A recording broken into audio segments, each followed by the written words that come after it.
Assalamualaikum warahmatullahi wabarakatuh. Innal hamdalillah nahmaduhu wa nasta'inuhu wa nastaghfiruh wa na'udzu billahi min shururi anfusina wa min sayyiati a'malina. Man yahdihillahu fala mudilla lahu wa man yudlil fala hadiya lahu. Asyhadu an la ilaha illallah wahdahu la syarika lahu wa asyhadu anna Muhammadan abduhu wa rasuluh. Ya ayyuhalladzina amanu taqullaha haqqa tuqatih wa la tamutunna illa wa antum muslimun. Ya ayyuhan nasu taqu rabbakumul ladzi khalaqakum min nafsin wahidah wa khalaqa minha zawjaha wa batha minhuma rijalan katsiran wa nisaa'a wattaqullaha alladzi tasaaluna bihi wal arham innallaha kana 'alaikum raqiba. يا أيها الذين آمنوا اتقوا الله وقولوا قولا سديدا يصلح لكم أعمالكم ويغفر لكم ذنوبكم ومن يطع الله ورسوله فقد فاز فوزا عظيما. أما بعد فإن أصدق الحديث كتاب الله وخير الهدي هدي محمد صلى الله عليه وعلى آله وسلم وشر الأمور محدثاتها wa kullu muhdatsatin bid'ah wa kullu bid'atin dhalalah wa kullu dhalalatin finnar.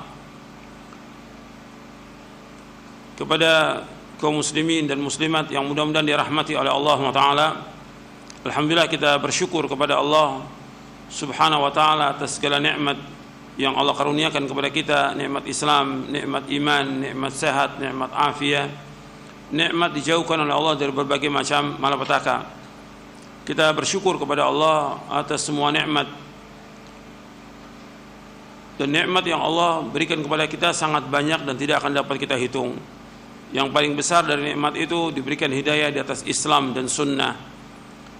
Ini yang harus selalu kita ingat agar kita berpegang teguh kepada Al-Quran wa sunnah ala fahmi salaf. Kita harus berpegang teguh kepada Al-Quran wa sunnah ala fahmi salaf. Kita berjalan di atas naungan Al-Quran wa sunnah, berjalan di atas hidayah Al-Quran dan sunnah, dan juga cahaya Al-Quran wa sunnah ala fahmi salaf. Yang ini wajib kita pegang dan terus berjalan di atas jalan ini. Ikhwani fiddin, a'azakumullah. Pada bulan yang lalu kita membahas tentang Al-Qadha wal Qadar, dan sudah selesai kita bahas tentang Al-Qadha wal Qadar.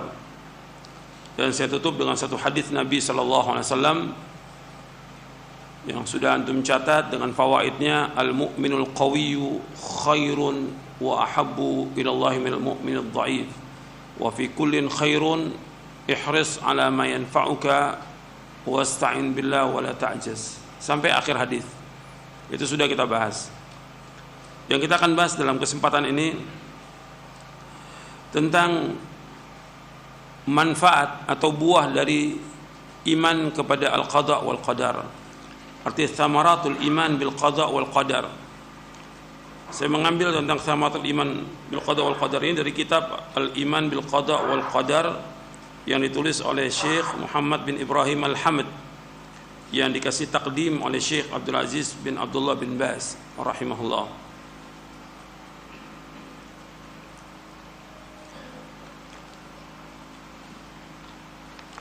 Jadi apa manfaat dari kita mengkaji tentang Al-Qadha wal Qadar?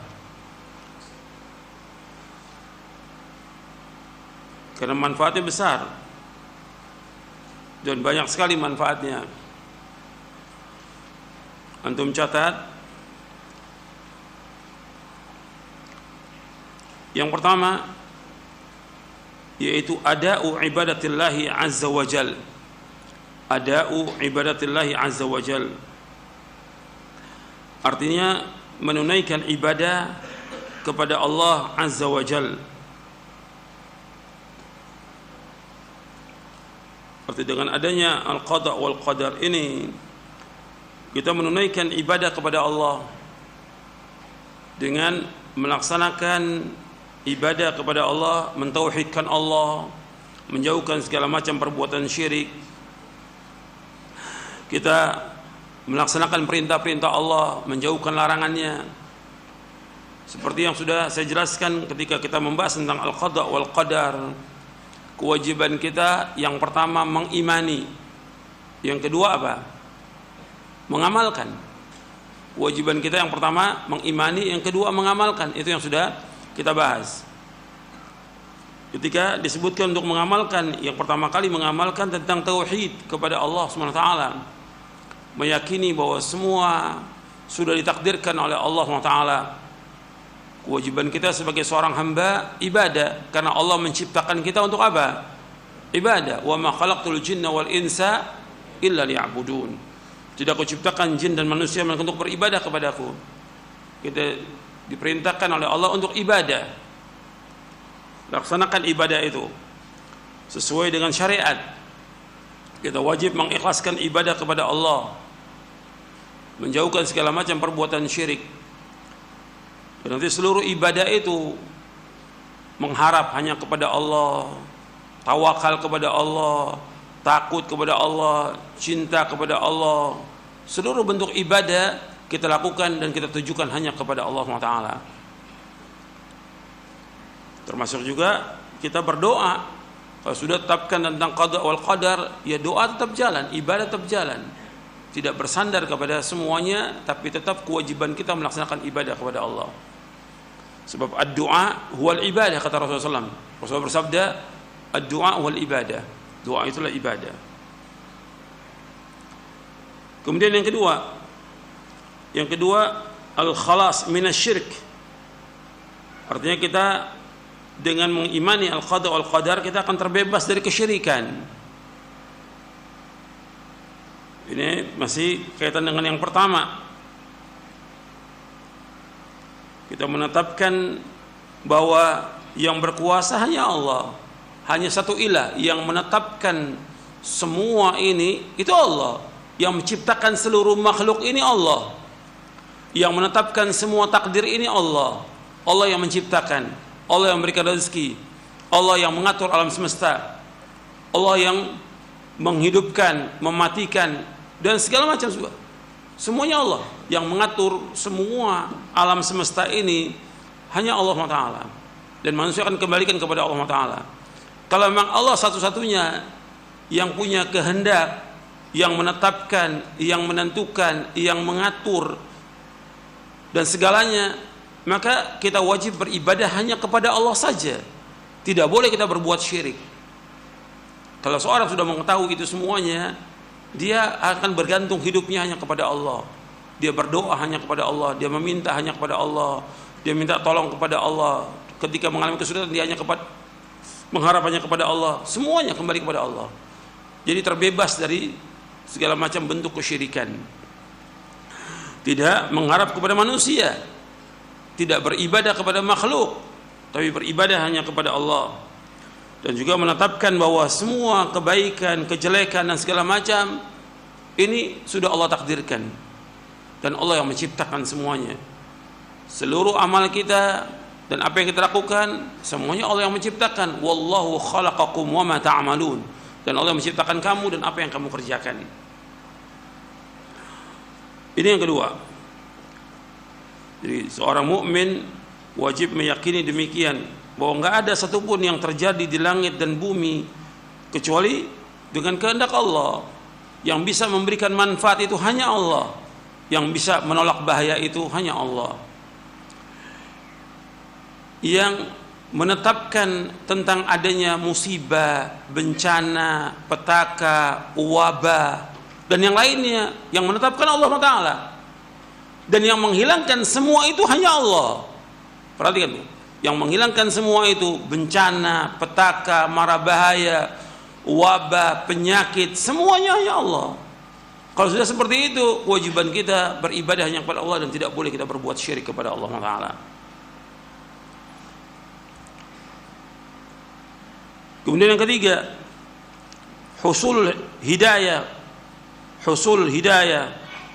wa ziyadatul iman. Artinya dengan kita mengimani takdir ini, maka akan memperoleh hidayah dan akan bertambah iman.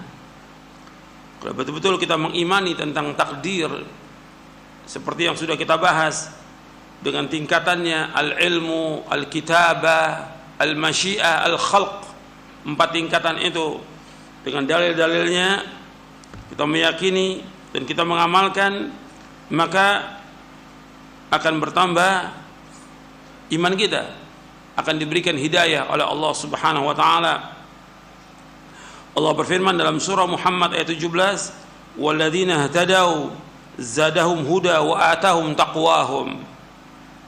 Dan orang-orang yang mendapatkan hidayah, maka Allah tambah kepada mereka hidayah dan Allah berikan kepada mereka ketakwaannya. Dalam surah Muhammad ayat 17. Dalam surah Muhammad ayat 17, "Walladzina ihtadaw zadahum huda wa atahum taqwahum." Dan orang-orang dapat petunjuk, kami tambah kepada mereka petunjuk, dan kami akan berikan kepada mereka ketakwaan mereka. Jadi kalau kita mengimani semua itu akan ditambah hidayah oleh Allah SWT. Begitu juga Allah berfirman dalam surah At-Taghabun ayat 11, "Ma asaba min musibatin illa biidznillah wa man yu'min billahi yahdi qalbah wallahu bikulli syai'in alim." Tidaklah menimpa sesuatu, artinya tidaklah terjadi musibah melainkan dengan izin Allah. Barang siapa yang mengimani, beriman kepada Allah, maka Allah akan tunjuki hatinya. Tidaklah terjadi musibah melainkan dengan izin Allah. Dan barang siapa yang beriman kepada Allah, Allah akan tunjuki hatinya. Dijelaskan oleh Al-Qamah rahimahullah tentang ayat ini, huwa ar-rajulu tusibuhul musibatu faya'lama anna min kibarillahi ta'ala fayusallim wa yarda. Kata Al-Qamah rahimahullah tentang ayat ini, surah At-Taghabun ayat 11, yaitu seorang yang ditimpa musibah dan dia mengetahui bahwa musibah ini datangnya dari Allah, dia taslim, artinya dia menerima dan dia redha. Dia terima, dia redha. Maka Allah akan tunjuki dia hatinya. Makanya kita harus meyakini bahwa semua bencana, semua musibah ini semua berjalan dengan izin Allah. Enggak mungkin ada sesuatu yang terjadi di langit, di bumi yang tidak dikehendaki oleh Allah, tidak mungkin. Semua berjalan dengan kehendak Allah, semua berjalan dengan izin Allah SWT. Kita wajib mengimani. Maka ketika mengimani demikian, maka Allah akan memberikan hidayah kepada kita.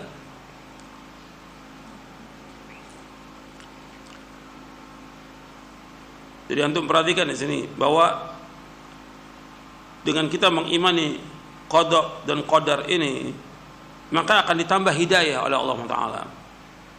Akan tambah hidayah. Akan bertambah iman kita kepada Allah Subhanahu wa taala. Yang keempat, al-ikhlas.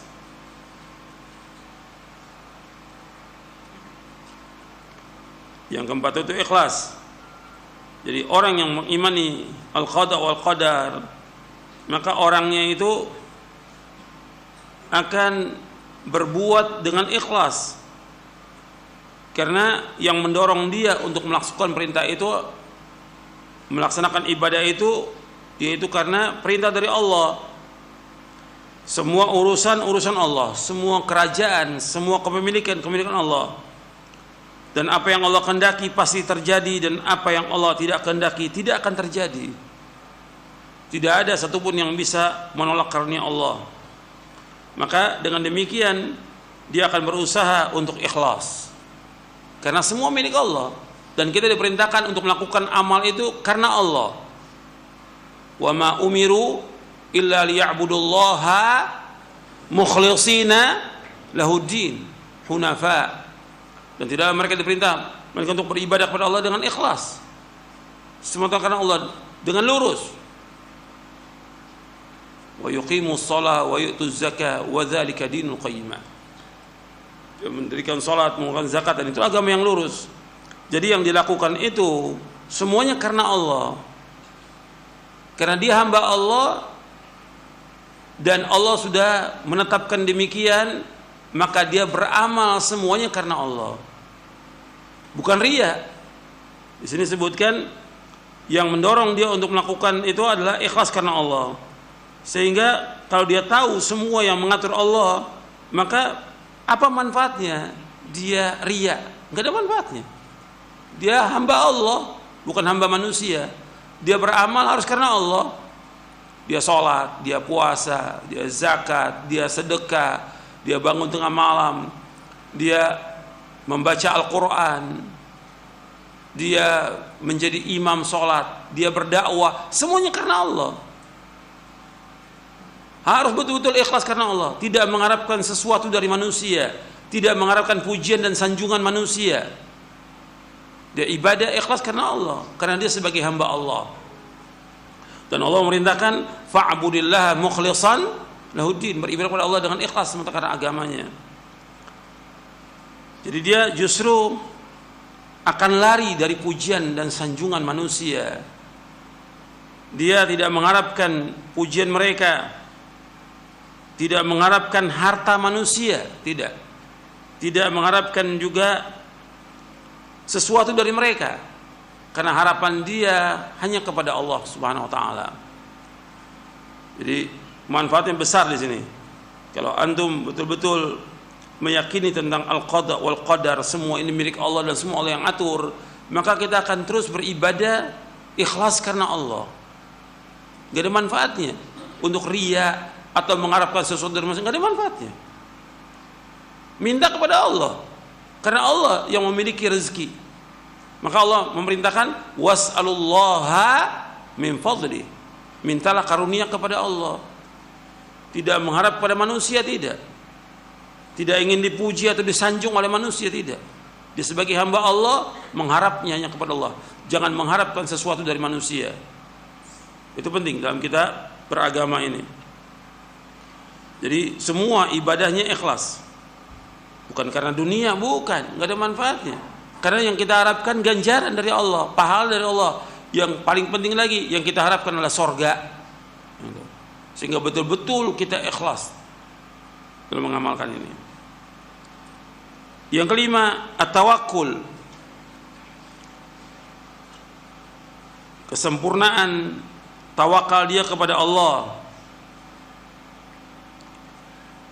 Kesempurnaan tawakal dia kepada Allah. Yang harus dia ingat yang berkaitan dengan al-qada wal qadar, bahwa Allah sudah tetapkan semuanya di Lauh Mahfuz. Tidak mengenai kita kecuali apa yang Allah sudah takdirkan. Sehingga kita betul-betul menyandarkan dengan jujur hati kita hanya kepada Allah. Perhatikan tuh. Jadi i'timadul qalbi 'ala Allah. Artinya hati ini bergantung dengan jujur hanya kepada Allah dalam mengambil manfaat dan dalam menolak bahaya. Jadi sidqu at-tafwid wa i'timadul qalbi 'ala Allah bi jalbi naf'in aw daf'i dharrin ma akhdhil asbab al-masyru'ah. Jadi kita betul-betul jujur dalam menyerahkan urusan kepada Allah, dan ketergantungan hati ini, bersandarnya hati ini hanya kepada Allah dalam mengambil manfaat, dalam menolak bahaya, dan juga menjalankan sebab-sebab yang disyariatkan. Ya, tawakal kepada Allah. Yang harus kita ingat, apapun nggak akan mengenai kita kecuali apa yang Allah sudah takdirkan buat kita. Itu harus yakin. Makanya Allah menyebutkan dalam surah At-Taubah, surah yang ke-9 di ayat 51, Allah berfirman, "Qul la yusibana illa ma kataballahu lana huwa maulana wa 'alallahi falyatawakkalul mu'minun." Tidak akan menimpa kita, tidak akan mengenai kita kecuali apa yang Allah sudah tetapkan di Lauh Mahfuz. Allah lah penolong kita, Allah pelindung kita. Dan kepada Allah orang-orang beriman itu tawakal. Jadi hidup ini enggak takut, tawakal. Makanya ketika kita keluar dari rumah, kita baca apa? Bismillahi tawakkaltu 'ala Allah la haula wala quwwata illa billah. Dengan nama Allah kita serahkan, kita tawakal kepada Allah. Tidak ada lain upaya kecuali pertolongan Allah. Jadi enggak usah takut. Sekarang semua serba ketakutan. Mau ke masjid takut, mau ke kantor takut, mau ke ini takut, semua serba takut. Serahkan semuanya kepada Allah. Serahkan. Tidak akan mengenai kita kecuali apa yang Allah sudah takdirkan kepada kita. Tawakal ini penting. Dan ini termasuk syarat iman. Wa 'alallahi fatawakkalu in kuntum mu'minin. Syarat iman. Dan kepada Allah kalian tawakal jika kalian orang beriman. Syarat iman tawakal ini. Jadi jangan kemudian kita terus merasa ketakutan. Serahkan semua urusan kepada Allah. Kewajiban kita sebagai hamba, laksanakan perintah Allah, jauhkan larangannya. Ini penting, tawakal ini. Dan kalau kita mau bahas tentang tawakal aja panjang ini. Manfaat dari tawakal, buah dari tawakal, bagaimana tawakalnya para anbiya wa rusul dan salafus saleh, tawakalnya mereka bagaimana. Itu seperti itu. Tidak diiringi dengan berbagai macam ketakutan. Sekarang ini semua serba takut. Serahkan langsung kepada Allah. Tetap mengambil sebab, tetap harus dilaksanakan sebab-sebab yang disyariatkan menurut syariat, tapi tidak menghalangi kita untuk ibadah kepada Allah. Yang keenam, al-khaufu minallah. Itu takut kepada Allah. Jadi orang yang beriman, kalau dia meyakini tentang al-qada wal qadar itu semua Allah yang atur, Allah yang tetapkan, maka dia akan selalu berada dalam ketakutan kepada Allah. Ingat, takut kepada Allah, al-khauf minallah. Takut kepada Allah. Bukan takut kepada wabah, bukan takut kepada yang lain, tapi takut kepada Allah. Takut kita bertambah kepada Allah Ta'ala. Dan juga dia takut dengan dosa-dosa yang dilakukan. Takut kepada azab Allah. Takut dia kepada Allah. Orang beriman seperti itu. Dan takut juga dia menyimpang hatinya dari kebenaran. Ini perhatikan, ini yang paling besar ini. Dia takut kalau dia orang beriman kemudian menyimpang. Tadinya dia sudah di atas hidayah, di atas cahaya, di atas Quran, di atas sunnah dia berjalan. Kemudian karena cobaan, ujian, musibah, menyimpang dia dari kebenaran. Ini yang berbahaya. Ini berbahaya. Dia takut itu kalau sampai hatinya menyimpang dari kebenaran. Makanya doa yang Nabi terus berdoa kepada Allah, ya muqallibal qulub, tsabit qalbi ala dinik. Ya Allah yang membolak-balikan hati, tetapkan hatiku atas agamamu. Terus. Karena bukan mustahil orang yang tadinya beramal soleh diakhiri kehidupannya dengan su'ul khatimah. Bukan mustahil. Ada orang-orang yang dia beramal tapi kemudian ya karena cobaan, ujian, musibah menyimpang dari kebenaran. Dia suudzon kepada Allah atau yang lainnya sehingga dia mati dalam keadaan su'ul khatimah.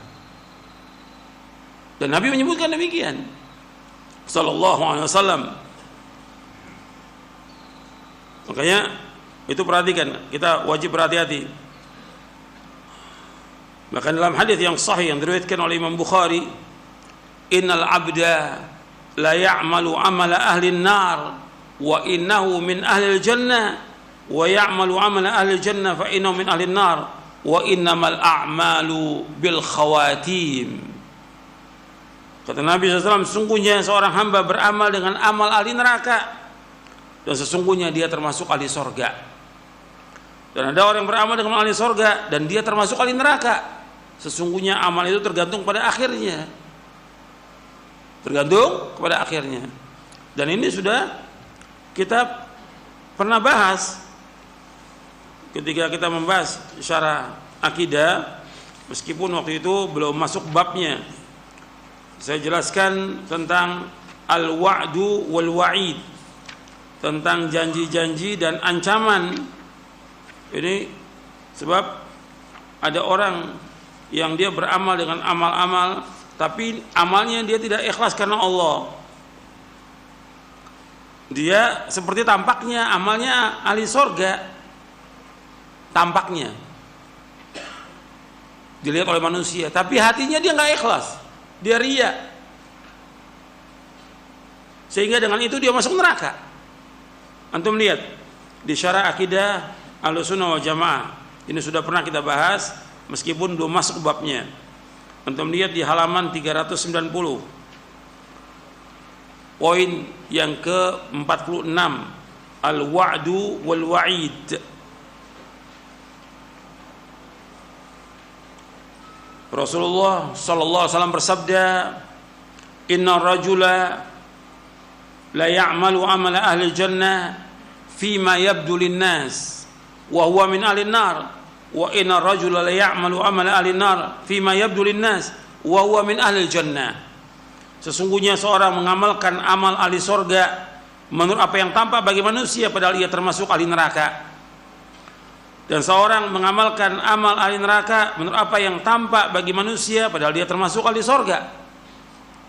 Hadis ini sahih, diriwayatkan oleh Imam Bukhari, Muslim. Diriwayatkan oleh Imam Bukhari, Muslim dari sahabat Sahal bin Sa'ad As-Sa'idi. Jadi dia beramal dengan ahli sorga yang tampak bagi manusia. Betul, dia sholat, dia puasa, dia sholat malam, tapi hatinya nggak ikhlas, dia ria,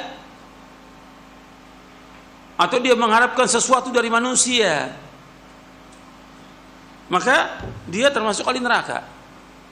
Tapi ada orang yang beramal dengan amal neraka, seperti orang kafir, dia beramal ahli neraka jadi orang kafir, tapi di akhir hayatnya dia masuk Islam.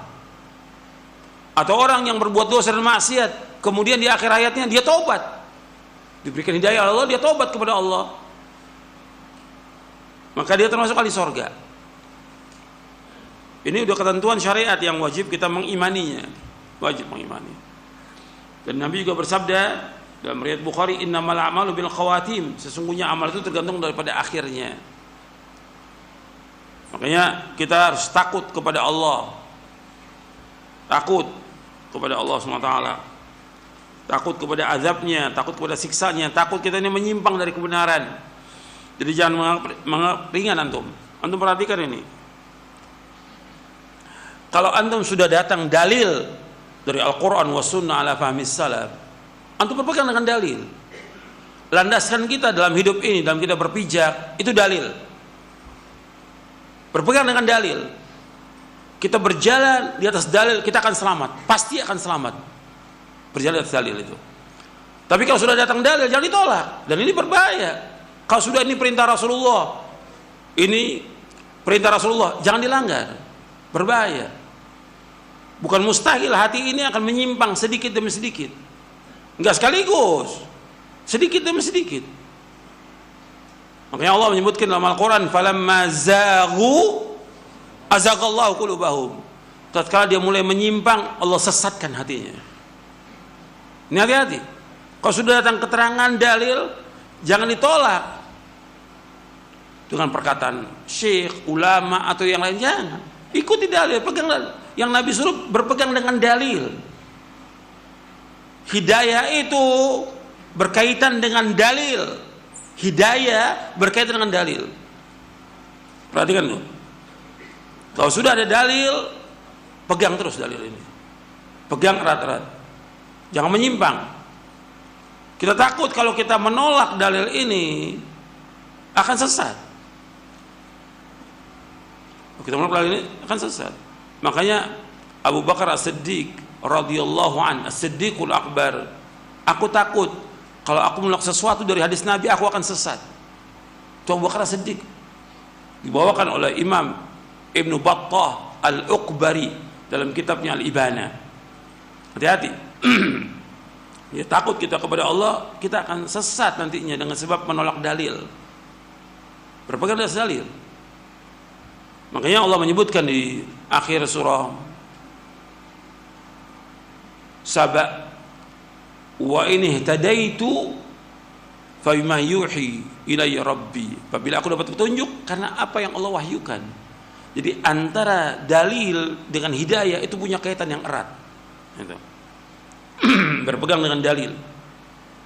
Makanya suruh pegang. Allah juga menyebutkan dalam surah Az-Zukhruf, fastamsik billadzi uhiya ilaika innaka ala siratal mustaqim. Berpeganglah kepada apa yang diwahyukan kepada kamu, karena engkau berada di atas siratal mustaqim. Pegang dengan dalil. Pegang erat-erat dengan dalil. Makanya Nabi berpesan kepada kita semua setelah menyebutkan tentang fitnah yang ada, Nabi mengatakan, fa'alaikum bisunnati wa sunnatil khulafa'il mahdiyyin ar-rasyidin tamassaku biha wa'adu 'alaiha bin nawajid. Hendaklah kalian berpegang pada sunnahku dan sunnah para khalifah yang terpimpin yang lurus. Peganglah erat-erat dan gigit dengan geram kalian. Ini penting. Kita takut dengan kita menolak dalil itu kita akan sesat. Makanya ketika berbicara masalah takdir ini, kita takut kepada Allah. Kita nggak tahu kan tentang sisa umur kita nggak tahu apa yang Allah tulis di Lauh Mahfuz. Kita nggak tahu. Tapi kalau kita terus berpegang di atas dalil, Allah akan tambahkan hidayah kepada kita. Akan ditunjuki oleh Allah. Dan itu yang kita minta, kita wafat di atas Islam dan Sunnah. Wafat dalam keadaan husnul khatimah. Betul-betul kita seorang beriman itu takut kepada Allah Subhanahu wa ta'ala. Takut kepada azabnya. Takut kepada siksanya. Takut hati ini menyimpang dari kebenaran. Karena apa? Hati ini semuanya berada di dua jari tangan Allah. Yuqallibu kaifa yasha. Allah membolak-balikan hati manusia menurut apa yang Allah kehendaki. Takut kita kepada Allah. Yang ketujuh, quwwatur raja wa ihsanudz dzan billahi ta'ala. Quwwatur raja wa ihsanudz dzan billahi ta'ala. Yang ketujuh, kekuatan harapan dia kepada Allah dan berprasangka baik kepada Allah. Kekuatan harapan kepada Allah dan berprasangka baik kepada Allah. Jadi orang beriman ketika mengimani tentang al-qada wal qadar ini, dia husnudzon kepada Allah. Apa aja yang menimpa kita, apakah kesulitan, kesusahan, kefakiran, bencana, penyakit, kematian, atau apa saja yang menimpa kita, kita wajib untuk husnudzon kepada Allah. Bahwa apa yang Allah takdirkan itu yang terbaik buat kita. Dan Allah menguji kita, ingin menguji iman kita. Apakah benar iman kita, jujur atau tidak iman kita. Kita wajib husnudzon kepada Allah. Jangan kita mati kecuali dalam keadaan husnudzon kepada Allah. La yamutanna ahadukum illa wa huwa yuhsinudzon billahi ta'ala. Jangan sekali-kali seorang dari kamu meninggal dunia dalam keadaan husnudzon kepada Allah, kata Rasulullah SAW. Husnudzon, berbaik sangka kepada Allah. Ketika kita mengalami kesulitan, kesusahan, kefakiran, penyakit, bencana, bala, wabah, atau dari keluarga kita yang meninggal dunia, kita wajib husnudzon bahwa ini Allah sudah takdirkan dan sudah ajal. Apa yang Allah tetapkan itu yang terbaik buat kita. Itu harus yakin seperti itu. Sehingga apa? Kita mengharap hanya kepada Allah, meminta hanya kepada Allah, tawakal hanya kepada Allah, ibadah hanya kepada Allah. Terus seperti itu. Jadi kuat harapan kita kepada Allah, tidak kepada manusia, tidak kepada yang lain. Dan antum harus ingat apa yang Allah takdirkan, apa yang Allah tetapkan, semua penuh dengan keadilan, semua penuh dengan kasih sayang, semua penuh dengan hikmah. Allah itu maha adil, Allah itu maha sayang, Allah itu maha bijaksana. Harus kita ingat itu. Ketika ada keluarga kita meninggal, kita sayang kepada keluarga kita ini, Allah takdirkan dia meninggal, ingat bahwa yang mengambilnya adalah Allah pemiliknya. Maka kita ucapkan innalillahi wa inna ilaihi raji'un. Kita ini milik Allah dan kita akan kembali kepada Allah. Allah maha sayang. Ketika Allah mencabut nyawa orang yang kita cintai, bahwa Allah maha sayang, Allah maha adil, Allah maha bijaksana. Harus kita ingat itu. Sehingga kita husnudzon kepada Allah Subhanahu wa ta'ala. Kalau orang itu dia mengimani tentang al-qada wal qadar, tenang dia hidupnya. Tenang. Antum kan pernah saya jelaskan tentang kisahnya Ummu Sulaim. Ummu Sulaim dengan Abu Talha radhiyallahu anhuma, ketika anaknya sakit, anak yang masih kecil, yang lagi lucu-lucunya anak ini sakit, ya bapak ibunya jelas sedih lah anaknya itu sakit. Kemudian pada waktunya sholat, Abu Talha berangkat ke masjid. Anak ini tambah parah sakitnya, kemudian meninggal. Tenang ibunya, Ummu Sulaim tenang radhiyallahu anha. Pulang suaminya dari sholat, gimana anak kita? Kan dia udah lihat sakit tadi itu, lebih tenang dari sekarang. Maksudnya dia sudah meninggal. Kemudian disediakan makan malamnya, kemudian si istri ngajak bercampur suaminya. Besok paginya baru dikabarkan.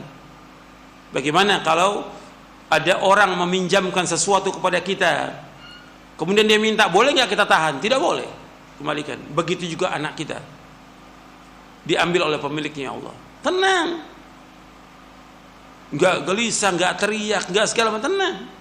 Subhanallah. Karena apa? Mengimani tentang al-qada wal qadar. Ini binaannya siapa ini?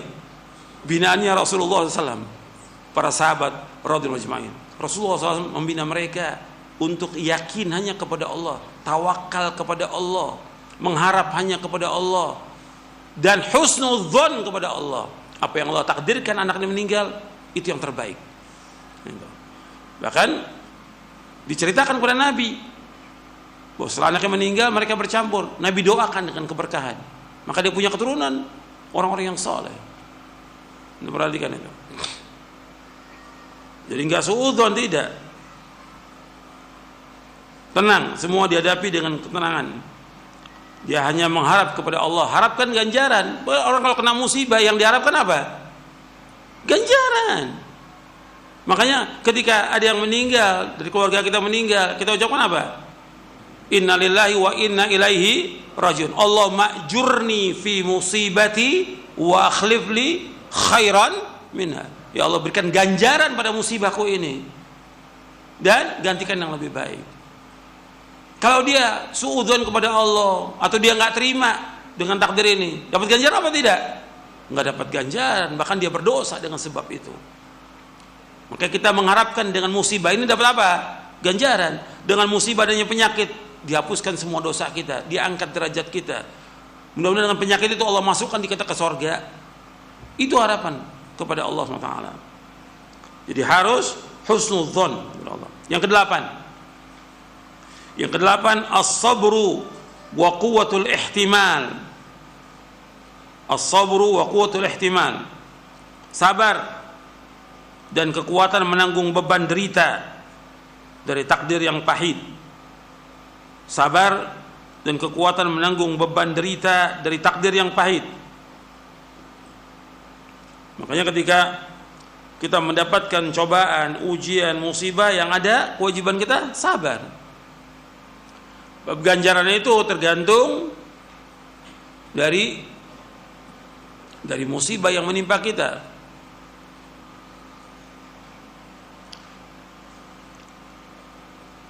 Dan disebutkan di dalam hadis bahwa Nabi bersabda sallallahu alaihi wasallam dalam hadis yang diriwayatkan oleh Imam At-Tirmidzi, bahwa Nabi bersabda bahwa seseorang itu dia mendapatkan ganjaran, innallaha idza ahabba qauman ibtalahum faman radiya falahu ridha wa man sakhita falahu sad.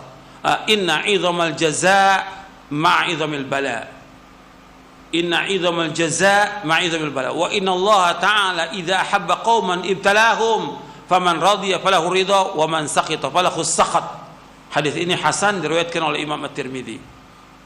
Sesungguhnya besarnya ganjaran tergantung besarnya musibah. Sesungguhnya Allah apabila mencintai satu kaum, Allah akan uji mereka. Barang siapa yang redho, Allah akan redho. Barang siapa yang murka, maka Allah akan murka. Makanya sabar ini penting. Ini merupakan kewajiban seorang mukmin harus sabar terhadap takdir-takdir Allah yang pahit. Dan dikatakan oleh, makanya Allah sebutkan dalam surah Al-Baqarah, sabar itu. Wa basyiris sabirin. Wa basyiris sabirin. Idza asabu musibah qalu inna lillahi wa inna ilaihi raji'un. Dikatakan oleh Umar bin Khattab radhiyallahu anhu, wajadna khaira 'aishina bis sabr. Wajadna khaira 'aishina bis sabr. Kami mendapati kebaikan kehidupan kami ini dengan sabar. Dibawakan oleh Ibnu Qayyim dalam kitabnya Uddatus Sabirin. Dikatakan juga oleh Ali bin Abi Thalib radhiyallahu an, as-sabru matiyatun la takbu. As-sabru matiyatun la takbu. Artinya sabar itu merupakan kendaraan yang tidak akan terjatuh.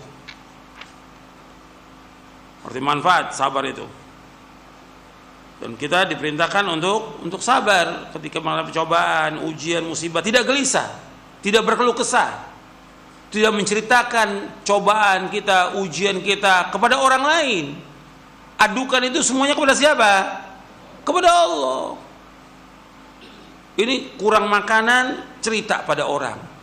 Ini nggak sabar. Sakit, cerita pada orang. Semuanya. Bukan hanya seperti itu, bahkan minta-minta pada manusia. Nggak boleh, hukumnya haram. Antum ingat, Nabi pertama kali mengambil perjanjian dengan para sahabat yang masuk Islam. Apa perjanjiannya? Di samping mentauhidkan Allah, tidak boleh berbuat syirik, nggak boleh berbuat maksiat. Kata Nabi apa? Jangan minta-minta pada manusia. Itu harus kita ingat tuh. Jangan minta-minta. Jadi mengharap hanya kepada Allah. Kalau ada cobaan, ujian, sabar. Yang susah bukan kita, jutaan orang susah. Yang susah bukan kita. Kadang-kadang diangkat, oh ini kan dai, harus dibantu. Yang lebih susah dari dai ini, dari ustadz ini, ada atau tidak? Banyak jutaan yang susah. Kenapa hanya dia yang berkeluh kesah? Itu yang jutaan, yang di kampung-kampung yang susah, yang lebih susah dari dia, nggak mengeluh. Dia mencari nafkah dengan apa adanya, tidak mengharap dari manusia. Kok malah si dai minta-minta? WA lagi donasi. Anak saya sakit di rumah sakit. Gak boleh, dalam Islam hukumnya haram. Gak boleh. Gak boleh. Sabar dengan apa yang Allah takdirkan.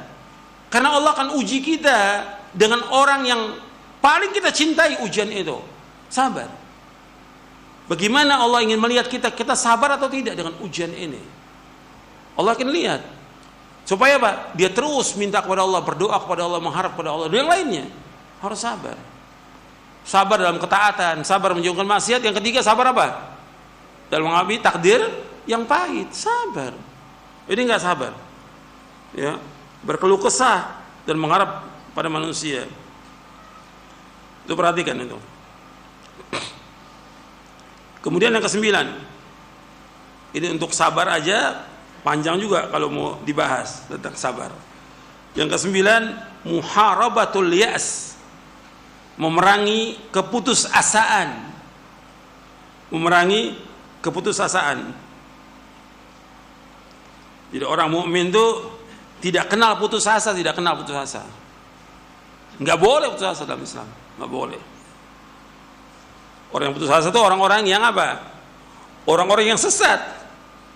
Wa may yaqnatu min rahmatihi rabbih illa dhallun. Dan tidaklah putus asa rahmat Allah kecuali orang-orang yang sesat. Jadi kita nggak boleh putus asa rahmat Allah. Orang beriman itu tidak kenal putus asa, tidak kenal. Kalau ada sesuatu dia gagal, terus berjuang lagi, nggak putus asa. Dalam cobaan, ujian, pekerjaan, dagang, segala macam, dia gagal, terus nggak boleh putus asa. Kan sudah saya sampaikan bahwa pada bulan yang lalu tentang hadis al-mu'minul qawiyyu khairun wa ahabbu ila Allah minal mu'minid dhaif wa fi kullin khairun ihris ala ma yanfa'uka wasta'in billah wa la ta'jaz. Mukmin yang kuat lebih baik dan lebih cinta Allah daripada mukmin yang lemah. Pada keduanya ada kebaikan. Berkemauan keraslah kepada yang bermanfaat bagi kamu. Minta tolong kepada Allah, jangan lemah. Lemah aja nggak boleh, apalagi putus asa nggak boleh. Allah menyebutkan orang yang putus asa orang-orang kafir. Wala ya'asu min rauhillah ilal qaumul kafirun dalam surah Yusuf. Wala ya'asu min rauhillah ilal qaumul kafirun. Tidak putus asa dari rahmat Allah kecuali orang-orang kafir. Jadi nggak boleh itu. Orang beriman harus dia memerangi keputusasaan dengan dia mengimani takdir Allah, nggak boleh putus asa. Terus mengharapkan rahmat Allah Subhanahu wa taala. Yang ke-10 ar-ridha. Yang ke-10 ridha. Jadi orang mukmin yang mengimani qada dan qadar itu dia akan ridha terhadap apa yang Allah sudah takdirkan. Dan ridha ini pembahasan yang panjang. Ridha. Kan kita mengucapkan raditu billahi rabba wa bil islami dina wa bi Muhammadin sallallahu alaihi wasallam nabiyya. Aku ridha kepada Allah. Kalau ridha kepada Allah, ridha kepada semua keputusan Allah, semua takdir Allah, ridha kita. Kita ridha.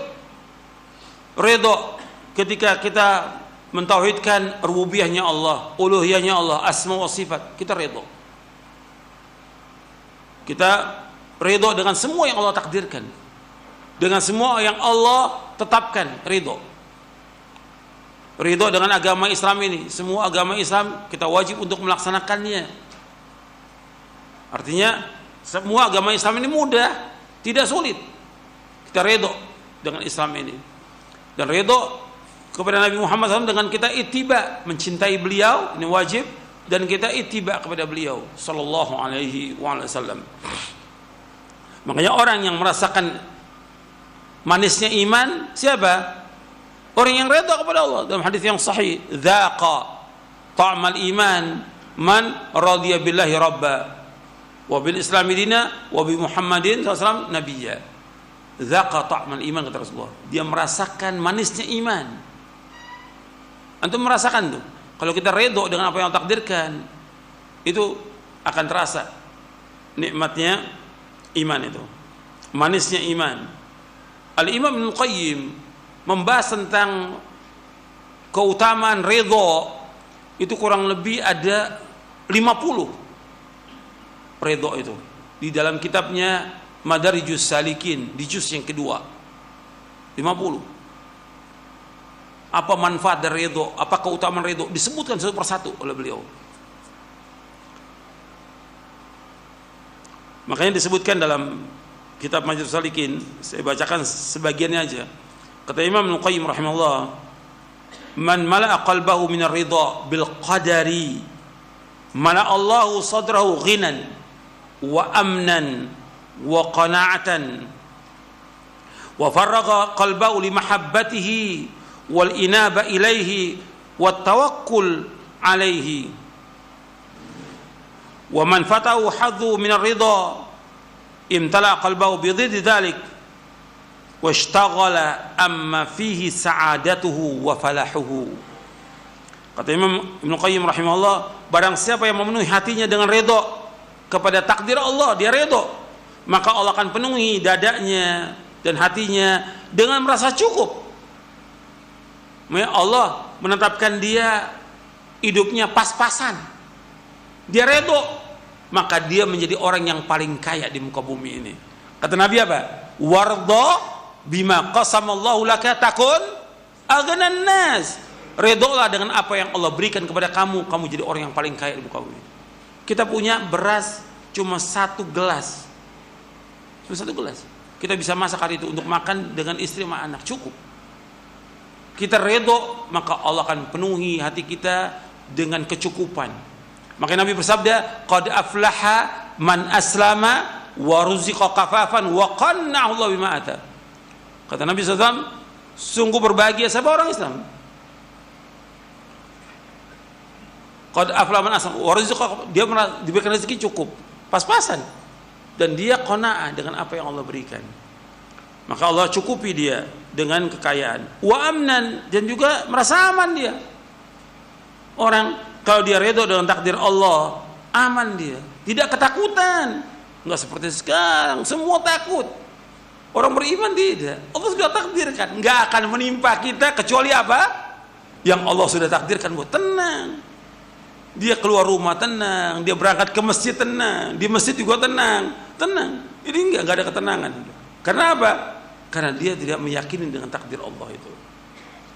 Wa qana'atan, dia qana', puas dengan rezeki Allah. Karena Allah takdirkan sudah demikian. Dan Allah kosongkan hatinya untuk selalu mencintainya. Dengan dia redha kepada takdir Allah, maka Allah membuat hatinya itu cinta kepada Allah Taala. Selalu bertaubat kepada Allah, tawakal hanya kepada Allah. Tapi kebalikannya, orang yang hilang dari keredoan kepada takdir ini, maka hatinya penuh dengan kegelisahan, penuh dengan kegundah-gulanan, dan dia akan menyibukkan diri dengan apa-apa yang tidak membawa kepada kebahagiaan dan kesuksesan. Makanya orang beriman ketika dia betul-betul memahami tentang ridho ini, dia adalah orang yang paling bahagia. Kuncinya di situ. Makanya para ulama menyebutkan kalau orang ingin bahagia hidupnya, ridho dengan apa yang Allah takdirkan, dia orang yang paling bahagia di hidupnya. Ridho. Apa yang Allah takdirkan buat dia ridho. Maka orang yang paling bahagia dia. Dia dikasih oleh Allah cobaan, penyakit, dia redho. Artinya cobaan ini, musibah ini mau ditolak dengan apa lagi? Dia ikhtiar, tetap ikhtiar, tapi dia redho dengan takdir Allah, gitu. Bukan redho dengan penyakitnya, tapi dia redho dengan apa yang takdirkan. Dia tidak, bukan berarti dia redho dengan penyakitnya, bukan, tapi dia redho dengan apa yang Allah takdirkan. Ini Allah sudah takdirkan.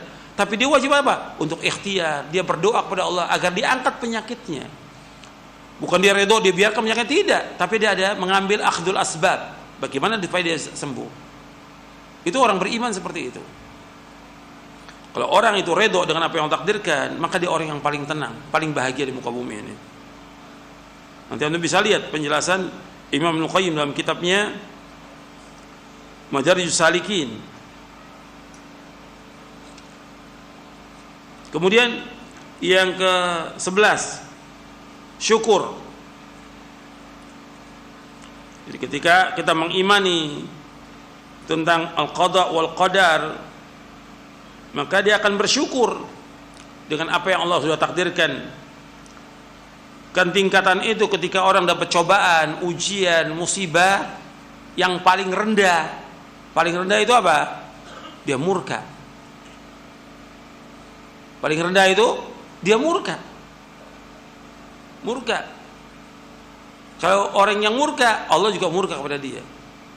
Dia marah dengan takdir Allah. Sakit dia marah. Anaknya meninggal, adiknya meninggal, dia marah kepada Allah. Allah juga marah kepada dia. Man radhiya falahu ridha wa man sakhita falahu khusat. Barang siapa yang ridha, Allah ridha. Barang siapa yang murka, ini yang paling rendah, murka. Yang kedua, sabar. Tingkatan yang kedua di atasnya yang diperintahkan oleh Allah yaitu sabar. Tingkatan yang lebih tinggi lagi ridha. Tingkatan yang lebih tinggi lagi yaitu syukur. Maka di antara para nabi dan para rasul, dia bergembira dengan bala. Dengan cobaan itu dia gembira. Wa inna adahum la yafrahu bil bala. Dan sungguhnya seorang di antara mereka bergembira dengan cobaan dan ujian yang menimpa dia. Gembira dia. Kenapa? Dia mensyukuri nikmat itu dengan dia mensyukuri dari cobaan ujian itu akan menghapuskan dosa dia, akan mengangkat derajat dia. Bahkan dengan sebab dia redho itu akan memasukkan dia ke dalam surga. Dia bersyukur. Makanya kalau orang bersyukur akan ditambah nikmat itu. Kemudian yang ke-12, dan nanti ada kaitannya antara syukur dengan gembira. Dia syukur kemudian juga gembira. Dengan gembira itu seperti Allah sebutkan dalam surah Yunus. Kalau syukur ya kembali kepada surah Ibrahim, la in syakartum la azidannakum wa la in kafartum inna adzabi lasyadid, dalam surah Ibrahim ayat 7. Kalau tentang gembira itu Allah sebutkan dalam surah Yunus ayat 58. Ini kaitannya poin yang ke-11 antara syukur dengan gembira. Qul bi fadlillahi wa bi rahmatihi fa bidzalika falyafrahu huwa khairu mimma yajma'un. Katakanlah dengan karunia Allah dan rahmatnya, maka dengan demikian kalian bergembira. Itu lebih baik dari apa yang mereka kumpulkan. Jadi seorang mukmin, dia dengan apa yang Allah sudah takdirkan, dia gembira, sehingga senang dia dengan apa yang Allah sudah tetapkan, karena akan membawa pada ganjaran pahala. Kemudian yang ke-12, tawadu. Dia akan bertambah tawadu, karena dengan cobaan, ujian, musibah itu orang itu mestinya tambah tunduk, bukan tambah sombong. Ada orang-orang yang kasih cobaan, ujian, tambah sombong dia. Diingatkan, diperingatkan, tambah jauh dia. Ini orang celaka yang seperti ini. Orang beriman tambah tunduk dia. Kan justru cobaan ujian itu akan meluluhkan sifat-sifat keras hatinya, keras kepalanya, sifat sombongnya. Itu akan menggugurkan sifat itu dengan cobaan ujian. Dia tambah mendekat, tambah tawadhu dia tidak sombong. Itu orang beriman seperti itu. Yang ke-13, al-karam was-sakha. Al-karam was-sakha artinya dia murah hati dan dermawan, karena dia meyakini bahwa Allah yang memberikan rezeki. Dia diberikan rezeki oleh Allah, itu Allah yang memberikan rezeki, bukan milik dia, tapi milik Allah. Hartanya yang sekian banyak itu milik Allah. Makanya dengan dia memahami itu, dia banyak sedekah, banyak dia infak, banyak menolong orang, karena dia yakin bahwa ini semuanya milik Allah, dan apa yang ada pada Allah tidak akan habis, dan Allah pasti akan ganti. Karena Allah berfirman, wa ma anfaqtum min syai'in fahuwa yukhlifu wa huwa khairur raziqin. Apa yang kamu infakkan pasti Allah akan ganti, dan Allah sebaik rezeki. Dan harus diingat lagi bahwa apa yang kita infakkan, kita sedekahkan, itu nggak akan berkurang harta kita. Perhatikan tuh, yang kita sedekahkan, yang kita infakkan nggak akan mengurangi harta kita. Harus yakin itu. Bab yang bersabda Rasulullah SAW dalam hadis yang sahih diriwayatkan oleh Imam Muslim, dia akan bersifat karam. Jadi ma naqasa malu abdin min sadaqah, tidak akan kurang harta seorang hamba dengan sebab sedekah, enggak akan kurang, tetap ditambah oleh Allah SWT. Makanya dengan adanya iman kepada takdir ini, dia akan tambah murah hati, dermawan, tidak bakhil, tidak pelit, karena akhlak yang tercela bakhil, pelit, kikir, kedekut, ini akhlak yang tercela ini, dan dibenci oleh Allah, dibenci oleh Rasulullah SAW. Gitu. Jadi orang beriman itu dia karim. Kemudian yang ke-14, asy-syaja'ah. Asy-syaja'ah wal iqdam. Artinya orang yang mengimani tentang qada al-qadar itu dia berani, tambah keberaniannya, tidak penakut. Bahkan dengan dia mengimani al-qada al-qadar bertambah syaja'ah wal iqdam. Wa itrahul khawar wal jubn. Wa itrahul khawar artinya dia akan mengenyahkan sifat lemah dan pengecut dengan mengimani al-qada wal qadar.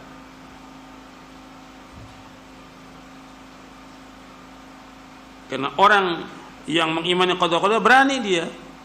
Sekarang kan enggak, kalau dia orang beriman mesti mengimani al-qada wal qadar. Ini bayangkan, antum perhatikan, dia sudah ngaji, bahkan sudah sekolah, belajar Quran dan Sunnah, ketika ada cobaan, ujian, musibah, ada wabah, takut ke masjid. Di mana tuh imannya? Di mana ilmunya? Takut, sapnya rapat, takut. Di mana imannya dia? Yang menyuruh ke masjid siapa? Sholat berjamaah di masjid siapa? Allah dalam Al-Quran dan Rasulullah SAW. Yang menyuruh saf rapat siapa? Rasulullah SAW Dan Rasul marah kalau ada sapi itu renggang, marah Rasulullah SAW.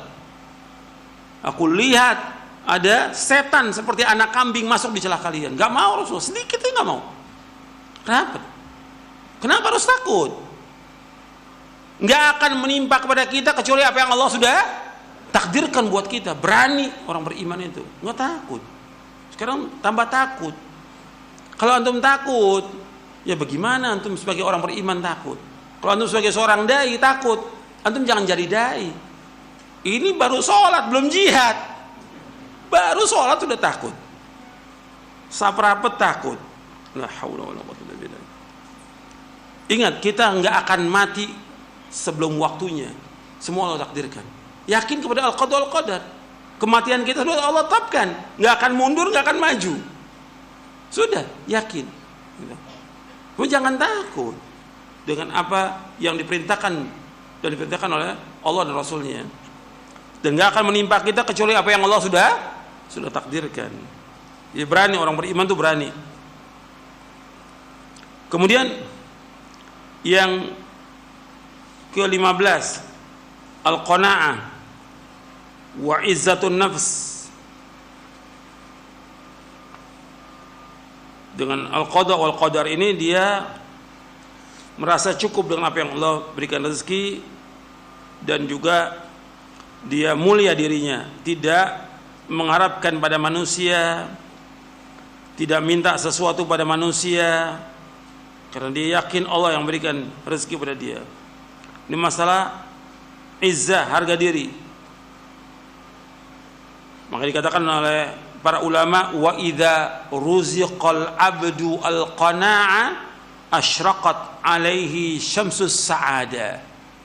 Kata para ulama, wa idza ruziqal abdu al-qana'a asyraqat alaihi syamsus sa'ada. Apabila seorang hamba diberikan oleh Allah qana'a, maka akan bersinar bagi dia matahari kebahagiaan. Bahagia dia. Dia qana'a, merasa cukup dengan apa yang Allah berikan, puas dengan rezeki yang Allah berikan. Itu orang bahagia. Qad aflaha man aslama wa ruziqa kafafan wa qanna'a Allah bima ata. Ini hadis sahih riwayat Muslim dan Tirmidzi. Dia orang yang bahagia dengan qana'a, dan dia merasa izzah, enggak minta-minta.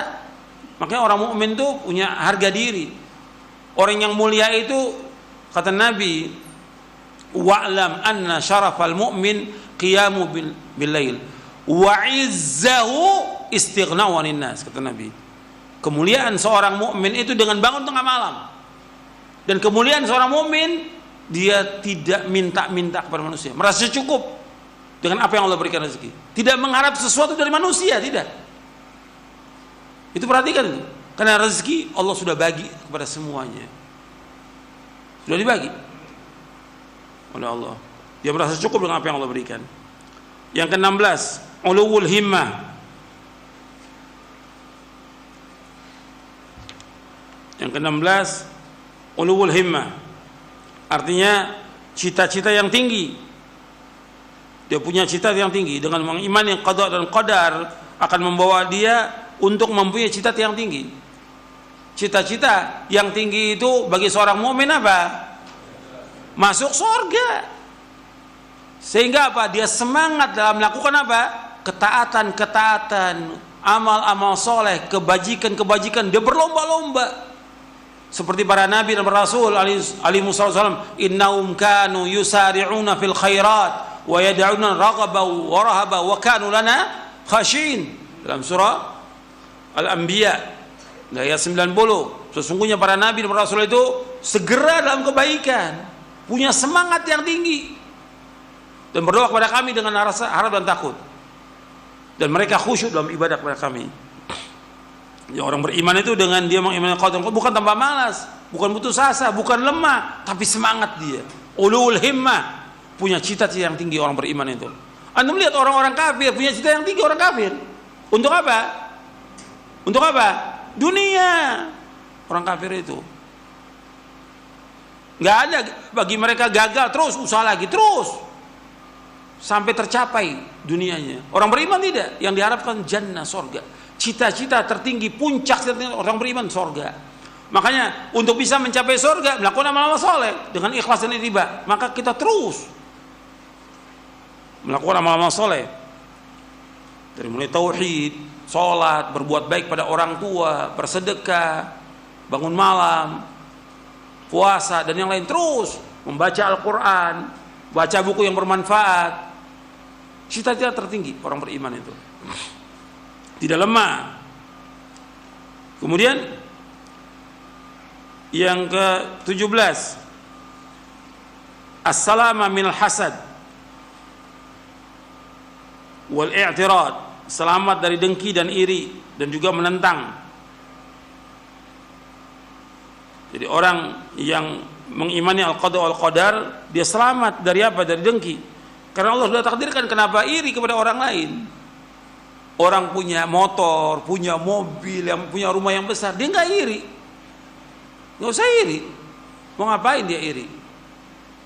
Dia ini Allah sudah takdir, Allah sudah bagi semuanya. Kita dapat seperti ini, ya sudah.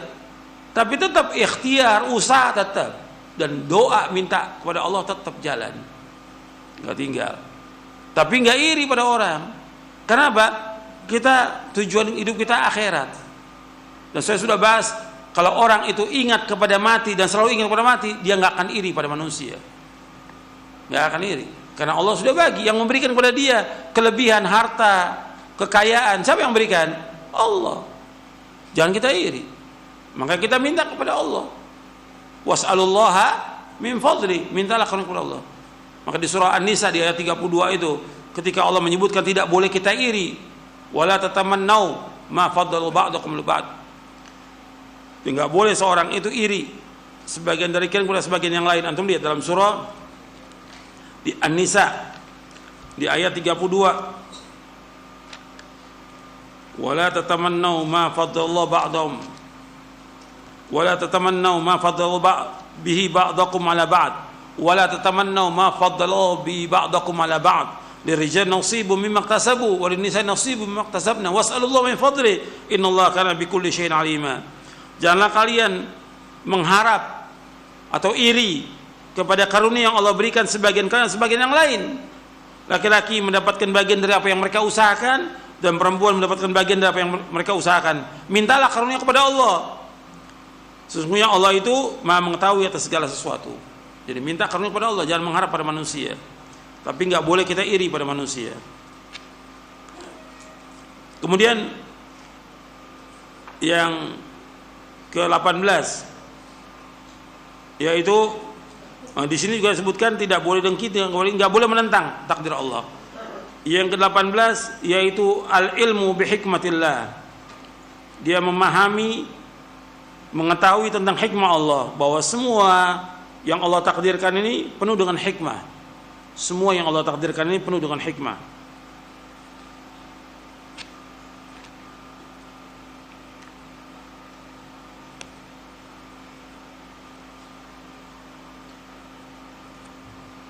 Kemudian yang ke-19,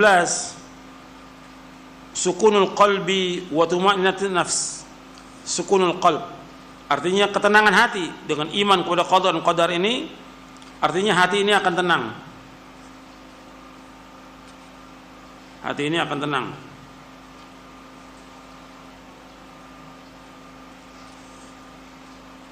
Dan tentram, jiwa kita tentram.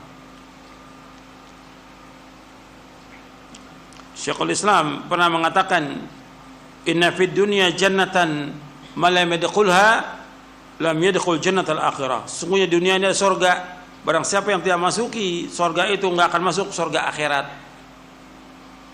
Surga itu artinya ketenangan iman dia kepada Allah Subhanahu wa taala. Dia mengimani tentang takdir Allah, kemudian dia banyak berzikir kepada Allah taala. Ini surga. Surga dunia itu dengan dia mengimani, mentauhidkan Allah, menjauhkan syirik. Dengan dia banyak berzikir kepada Allah, dengan dia melaksanakan perintah Allah, menjauhkan larangannya, antum akan merasakan tuh ketenangan. Antum mengimani, nggak akan menimpa kita kecuali apa yang Allah takdirkan. Kita berangkat dari rumah ke masjid, tenang kita, nggak takut apa-apa. Di masjid kita duduk berzikir, tenang, nikmat. Dan itu dirasakan orang beriman. tidak khawatir, tidak takut, tenang dia. Berzikir, berdoa, semua serba dengan ketenangan. Makanya Allah menyebutkan ala bi dzikrillah tatmainnul qulub. Kita dengan berzikir hati akan tenang. Di dunia surga, barang siapa yang enggak masuk ke surga ini, dia akan masuk ke surga akhirat. Makanya Syekhul Islam Ibnu Taimiyah ini dibawakan oleh Ibnu Qayyim dalam kitabnya Al-Wabilus Shayyib ketika menceritakan tentang gurunya Syekhul Islam Ibnu Taimiyah. Bahkan Syekhul Islam Ibnu Taimiyah ketika menghadapi fitnahnya orang-orang yang dengki, yang hasad, dan juga penguasa yang zalim, beliau mengatakan begini. Ini ketika di penjara ini Syekhul Islam Ibnu Taimiyah rahimahullah. Kata beliau, "Ma yasna'u a'da'i bi ana jannati wa bustani fi sadri aina ruhtu fahiya ma'i la tufariquni ana habsi khalwa wa qatli syahada wa ikhraji min baladi siyaha." Kata Syekhul Islam Ibnu Taimiyah rahimahullah, kata beliau, apa yang diperbuat oleh musuh-musuhku terhadapku, aku adalah surgaku. Kebunku ada di dadaku ini. Surgaku, kebunku, dadaku. Tenang dia. Dengan ingat kepada Allah, dengan berzikir, dengan apa yang Allah takdirkan dia tenang. Dengan ibadah kepada Allah dia tenang. Di mana saja aku pergi, maka bersama aku ketenangan, kegembiraan, ibadah, zikir bersama aku. Enggak bisa dengan aku. La tufariquni. Ana habsi khalwah. Penjara yang orang penjarakan aku, khalwah. Dengan di penjara aku menyendiri untuk ibadah kepada Allah. Lebih tenang. Dia baca, nulis, zikir, lebih tenang dengan di penjara itu. Wa qatli syahadah, kalau aku dibunuh, mati syahid. Wa ikhraji min baladi siyaha, kalau aku diusir dari negeriku, ini merupakan piknik, artinya tamasya. Sebab tamasya orang beriman itu dengan apa? Jihad. Biar diusir nggak ada masalah. Itu orang yang sudah mengalami ketenangan dalam hidup ini. Kemudian yang terakhir, bahwa dengan iman kepada al-qada wal qadar itu tahrirul uqul minal khurafat wal abatil, membebaskan akal ini dari semua cerita-cerita yang bohong dan yang batil. Jadi kalau kita beriman dengan al-qada wal qadar, maka akan bebas ini akal kita dari apa? Dari khurafat, dari cerita-cerita bohong. Jadi batil, dari semua kebatilan, dari dongeng-dongeng, dari tukang-tukang sihir, dukun-dukun dan segala macam. Jangan percaya tuh semuanya. Meskipun ada persatuan dukun sekarang ini, jangan percaya semuanya. Kebohongan yang ada itu. Dan orang datang ke dukun itu nggak akan diterima sholatnya selama 40 hari. Cerita yang dongeng, orang kalau lagi susah, terpojok, banyak cerita-cerita yang bohong, banyak sudah. Ini umat Islam nih lagi jaya atau lagi kondisi terpuruk? Terpuruk umat Islam. Kalau terpuruk, banyak cerita dongeng. Ada Imam Mahdi, ada ini, segala macam semua cerita. Untuk apa? Memberikan semangat kepada umat Islam. Ini semua kebohongan. Kalau memberikan semangat, cukup dengan Quran dan Sunnah. Menurut Muhammad Salaf, kita akan semangat. Karena Quran Sunnah itu memberikan semangat kepada kita untuk ibadah kepada Allah. Jangan cerita terdongeng, jangan dengerin gosip, jangan. Jangan percaya semuanya cerita bohong. Kita mengimani dengan al-qada wal qadar. Bahkan banyak lagi cerita yang lain, bahwa orang-orang kafir sudah siap untuk membunuh umat Islam, nanti umat Islam akan begini. Jangan percaya semua cerita itu. Kalau kita beriman, kita bertakwa kepada Allah, nggak akan mengenai itu semuanya. Wa in tasbiru wa tattaqu la yadurukum kaiduhum syai'a innallaha bima ya'maluna muhit. Dalam surah Ali Imran. Kalau kalian sabar dan bertakwa kepada Allah, maka tidak akan membahayakan kalian tipu daya mereka, makar mereka, rencana mereka nggak akan membahayakan kalian. Allah itu meliputi segala sesuatu. Syarat apa? Sabar dan takwa kepada Allah. Itu ingat itu. Jadi jangan dengerin cerita, udah cerita bohong, banyak kan cerita bohong yang ada, cerita batil. Jadi orang beriman itu harus bebas akalnya dari yang demikian. Mudah-mudahan yang saya sampaikan bermanfaat.